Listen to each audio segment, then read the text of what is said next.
لا الہ الا اللہ پڑھ، لا الہ الا اللہ۔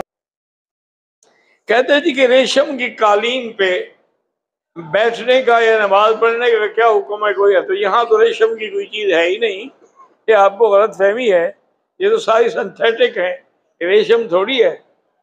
ریشم تو اتنی مہنگی چیز ہے کہ ایک قالین لاکھوں پہ ملے گی۔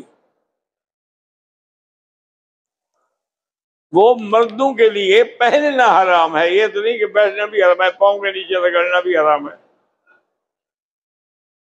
کہتے جی کہ ہم حرم میں ہوتے ہیں لیکن اگر صفوں کا اتصال نہ ہو، میرا بھائی اتصال ہونا تو بڑی اچھی بات ہے، سنت ہے، لیکن اگر اتصال نہیں، لیکن اگلی صف ہمیں نظر آ رہی ہے پھر بھی نماز ہو جاتی ہے۔ امام مالک رحمت اللہ علیہ نے فرمایا کہ وَلَوْ عَلَىٰ جَبَلِ أَبِي قُبَيْسٍ، اگر وہ جبل ابی قبیس پہ کھڑا ہو اور حرم کی صفیں نظر آ رہی ہوں تو اس کی نماز ٹھیک ہے۔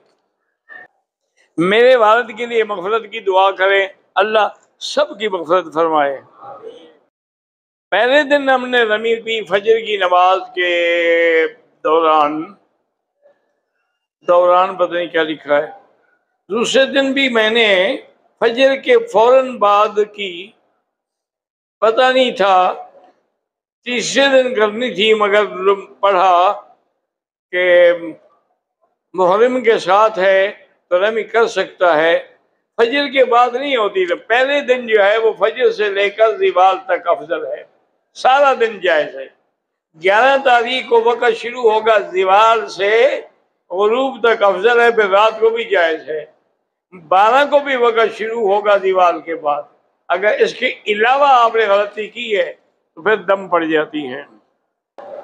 ہم زندہ لوگوں کی طرف سے طواف کر سکتے، آپ اپنے لیے کریں، ان کے لیے دعا کریں۔